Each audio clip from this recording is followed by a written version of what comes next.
बस ठीक है महाराज, सुनाओ।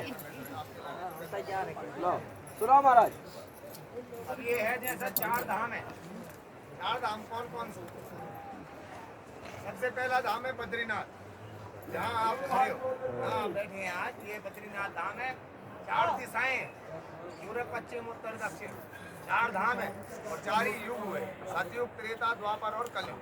कलयुग में आप लोग जी रहे हैं। तो ये जो धाम है, ये कलयुग, ये सतयुग का धाम है। सबसे पहला युग, सबसे पहला धाम बद्रिकाश्रम, बद्रीनाथ। इसको बद्रीनाथ क्यों बोला गया? इसका नाम अमेरिका क्यों नहीं पड़ा, या इसको जालोर क्यों नहीं बोला, इसको बद्रीनाथ ही क्यों बोला गया? इसके पीछे कारण, हर चीज के पीछे कारण है ना। बद्रीनाथ बोलने का एक कारण है, भगवान यहाँ पर आपने जिसका दर्शन किया है वो है विष्णु भगवान। ये जो क्षेत्र है ये हिम प्रदेश है, हिमालय क्षेत्र है, केदार खंड है, यहाँ पर भगवान शिव का वास है। ये शिव की भूमि है। लेकिन आप बोलोगे महाराज, जब शिव की भूमि है तो विष्णु भगवान क्या कर रहे हैं, उनके नाम से धाम क्यों है? तो उसी पर कथा आधारित है। कथा ऐसी है कि भगवान नारायण ने हम लोगों के लिए, मनुष्य लोगों के लिए जन्म लेने के लिए यहाँ पर तपस्या करी। क्यों करी? क्योंकि मैं ही अगर विष्णु हूँ, मैं ही ब्रह्मा हूँ, मैं ही रुद्र हूँ, और मैं ही, हम ही तीनों खेल रहे हैं आपस में, तो क्या बात, कोई महत्व ही नहीं है। लेकिन हमको कोई पूजे, हमको कोई माने, इसलिए भगवान ने यहाँ पर तपस्या करने के लिए एक बाल रूप में, छोटा बच्चे के रूप में यहाँ पर धारण किया। क्योंकि ये भूमि शिव की है और शिव से भूमि कैसे लेनी है, उसके लिए परिश्रम किया। परिश्रम कैसे किया? छोटे बच्चे का रूप धारण कर लिया। और यहाँ पर इसको बोलते हैं विशालापुरी जंगल था, इसका नाम है विशालापुरी जंगल। तो यहाँ पर भगवान ने जब जन्म लिया छोटे बच्चे के रूप में, बच्चा रोने लगा, माता का हृदय, तो माता पार्वती जी ने उस बच्चे को गोद में उठाया और भगवान के सम्मुख ले गई। तो जब भगवान ने पैरों में देखा कि इनके तो पद्म चक्र गदा की छाप है, तो अपने आराध्य को पहचान गई। क्योंकि भगवान शिव के आराध्य कौन है? नारायण है, और नारायण के आराध्य है भगवान शिव। दोनों आपस में एक दूसरे के आराध्य हैं। तो भगवान ने देखा ये तो मेरे आराध्य है। माता जी को बोला, देखो माता जी, आप इस बच्चे को जहाँ से उठा के ले आई हो उसको वहीं रख दो, नहीं तो ये यहाँ से हमको झोला कमला उठा के और कहीं और भागना पड़ेगा। अब माता जी का हृदय है भैया, अब छोटे बच्चे को कहाँ छोड़ दे, इतनी अभी तो गर्मी हो रही है, कोई बात नहीं। लेकिन सतयुग की बात कर रहे हैं। सतयुग में यहाँ केवल बर्फबारी होती रही हो, भगवान के ऊपर बर्फ गिर रहा था, भगवान रो रहे थे, तो भगवती ने उठा दिया। देखा भगवान हाथ जोड़ने लगे माता जी को कि हे माता पार्वती, इनको वहीं छोड़ दो। माता जी ने कहा नहीं, देखो ये है बच्चा, चाहे ये कुछ भी है, इसको रहना यही है, मर जाएगा कहीं ठंड में, हम पे दोष लग जाएगा कि हमने देखा, पाप चढ़ जाएगा। तो भगवान ने कहा जैसे आपकी मर्जी वो करो, लेकिन बाद में मुझे मत बोलना। अपनी स्त्री को भी बोलते हैं ना अपन लोग, वो समझती नहीं है, लेकिन बाद में जब हो जाता है तब वो सर पकड़ती है।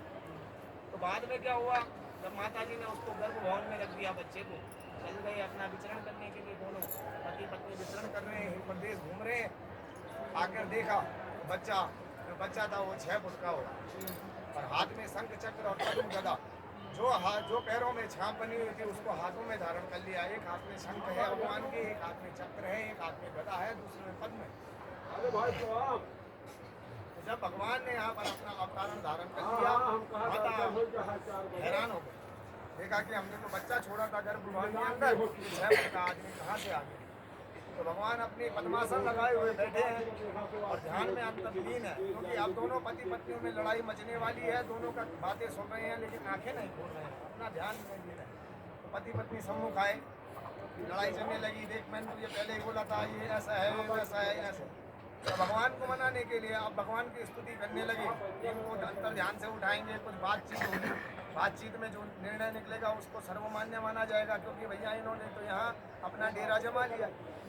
अब भगवान की आराधना करने लगे। पवन मंद सुगंध शीतल हेम मंदिर शोभितम निकट गंगा निर्मल बद्रीनाथ दिसंबर। ऐसे में भगवान ने आंखें खोली अपनी, देखा कि क्या बात है भैया, क्यों परेशान कर रहे हो, मैंने आसन लगाया है, क्यों परेशान कर रहे हो।